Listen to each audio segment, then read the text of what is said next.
여러분 안녕하십니까? 포항 MBC 뉴스데스크입니다. 영덕 강구항과 포항 영일만항, 울릉도에서도 오늘 저녁 6시 10분부터 미확인 비행체를 목격했다는 시민들의 신고가 경찰과 행정기관에 빗발쳤습니다. 국방부는 고체 추진 우주 발사체 시험 비행이라며 국방과학연구소와 충남 태안에서 시험 발사한 것이라고 밝혔습니다. 하지만 국방부가 사전에 알리지 않아 시민들은 북한 미사일 발사와 연관성이 있는 건 아닌지 보도가 나오기 전까지 혼란을 겪었습니다. 올 한 해 포스코와 포항시는 포스코홀딩스와 미래기술연구원, 포항 이전을 두고 갈등을 빚어왔는데요. 이 문제가 상당 부분 진척된 모습을 보이고 있습니다. 물론 포항시와 시의회는 포스코가 제출한 안이 만족스럽지 않다는 입장이지만 협의가 진행되고 있다는 사실은 긍정적인 신호로 받아들여지고 있습니다. 이규설 기자입니다. 포스코는 최근 포항시와 시의회 관계자들을 상대로 포스코홀딩스 본사 포항 이전 계획 등에 관해 설명회를 열었습니다. 포스코가 제시한 안은 크게 3가지입니다. 먼저 포스코그룹은 이사회 및 주주 설득을 거쳐 포스코홀딩스 소재지를 2023년 3월까지 포항으로 이전하겠다고 밝혔습니다. 두 번째로 미래기술연구원 본원을 포항에 두는 것과 관련해서도 포스코는 구체적인 계획안을 제출했습니다.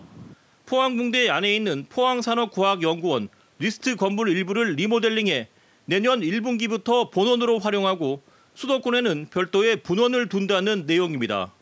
마지막으로 영일만 산단에 연산 450톤 규모의 음극재 생산 공장을 새로 짓고 내년 1월 포항제철소 정상화 시점에 맞춰 추가적인 지역 상생 협력 사업을 발표하겠다고 밝혔습니다. 당초 포스코홀딩스 본사를 서울에 두기로 했다가 포항시 내 전역이 포스코 비난 현수막으로 도배됐던 상황을 생각하면 상당한 진전입니다. 하지만 포항시와 시의회는 아직 갈 길이 멀다는 입장입니다. 포스코홀딩스 본사의 경우 단순 주소 이전이 아닌 물적, 인적 자원의 이전이 수반되어야 하고 특히 리스트의 한 층을 리모델링해 미래기술연구원 본원으로 활용하겠다는 안은 간판 걸기 수준의 속빈 강정이 될 수 있다는 우려를 내놓고 있습니다.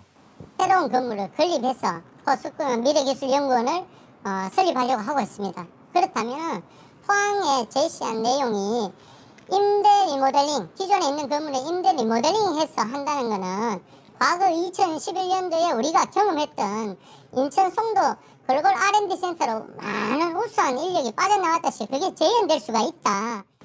또 포항은 기존에 논의 중이던 투자를 확정한 수준에 불과하고 2차 전지와 수소 등 미래 신산업 투자는 광양에 집중되고 있다고 지적했습니다. 늦었지만 지금부터라도 지역 시민들을 위한, 지역을 위한 새로운 핵심적인 신규 투자를 발표하는 것이 매우 중요하다고 생각합니다. 아직까지 서로 불만은 있지만 일단 이런 논의가 진행되는 것 자체는 의미가 있습니다. 포항시와 포스코는 계속 TF팀을 운영하면서 서로의 입장 차이를 좁혀나갈 계획입니다. MBC 뉴스 이규설입니다. 2023년 새해 첫 해돋이는 오전 7시 26분 독도에서 가장 먼저 맞이할 수 있을 것으로 예상됩니다. 한국천문연구원이 발표한 지역별 예상 일출 시각은 울릉도 7시 31분, 포항 호미곶과 경주 간포 수중릉, 토암산 7시 32분, 포항 칠포 7시 33분, 영덕 고래불 장사 7시 34분입니다. 내년 1월 1일은 기온도 평년과 비슷하고 하늘도 맑아 일출을 보는데 큰 무리는 없겠습니다. 경북경찰청은 해맞이 해넘이 명소의 안전관리를 위해 경찰 헬기를 투입해 치안 상황을 관리하기로 했습니다. 순찰 시간은 내일 오후 4시부터 6시까지, 새해 첫날 오전 6시 반부터 8시 반까지입니다. 경찰은 경주 문무대왕릉에서 포항 호미곶, 영덕 해맞이공원, 경산 팔공산 갓바위를 한 바퀴 돌며 항공 카메라로 일대를 촬영해 치안 상황을 경북경찰청 상황실에 공유합니다. 또 동시에 지상에서 드론을 이용해 인파가 몰리는 곳을 관리하기로 했습니다. 코로나19 여파와 안전사고 예방을 위해 대부분 해돋이 명소가 폐쇄된 가운데 포항시는 현장 방문 대신 랜선 해돋이를 적극 이용해 줄 것을 당부했습니다. 포항시는 해맞이객들이 아쉬움을 달랠 수 있도록 호미곶 광장, 스페이스워크, 이가리닷 전망대에 1월 1일 일출 장면을 3원으로 연결해 포항시청 유튜브 채널을 통해 생중계합니다. 한편 포항시는 12월 31일부터 내년 1월 1일까지 호미곶 해맞이 광장 일부를 통제하고 드론을 이용해 밀집도 관리에도 나서기로 했습니다.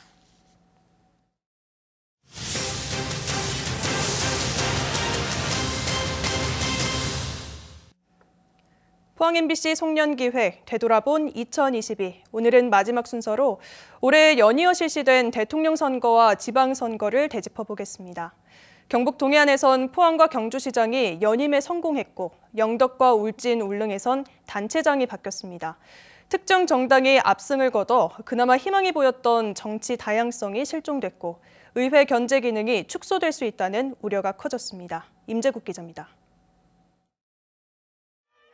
3월 9일 치러진 제20대 대통령 선거. 대구 경북에선 윤석열 후보에게 70%가 넘는 압도적인 지지를 보냈습니다. 이런 영향 속에 석 달 후인 6월 1일 실시된 제8회 전국 동시지방선거. 대구 경북에선 국민의힘이 압승을 거뒀습니다. 이강덕 포항시장은 처음으로 3선 시장에 올랐고 준하경 경주시장은 재선에 성공했습니다.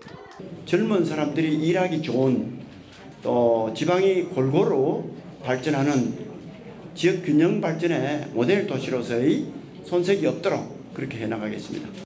코로나19 장기화에다가 최근 들어서 또 물가가 치솟고 있어서 여러 가지 어려움이 많았는데 우선 시장이 되면은 어려운 서민 경제를 살리는 일에 주력을 해야겠다는.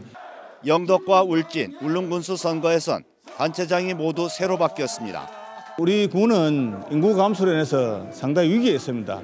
그래서 가장 시급한 실정이 양질의 기업과 일자리 창출입니다.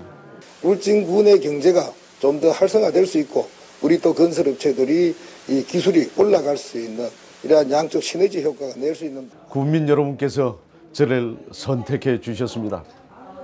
초심으로 돌아가서 처음 먹은 마음을 가지고 울릉 국민 여러분과 함께 울릉 군정을 함께 펼치겠습니다. 의회 선거에서도 국민의힘이 대부분 의석을 차지했고 민주당은 광역의원 3석과 기초의회 신석을 차지하는 데 그쳤습니다. 특정 정당이 독식하면서 정치 다양성이 실종됐고 의회 견제 기능도 축소될 수 있다는 우려가 커졌습니다.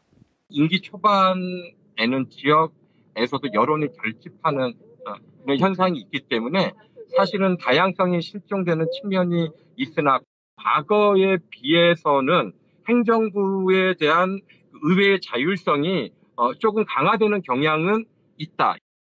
올해 지방선거 투표율은 대구가 43.2%, 경북이 52.7%로 역대 최저를 기록했고 검찰은 대구 경북에서 선거사범 246명을 기소했습니다. MBC 뉴스 임재욱입니다.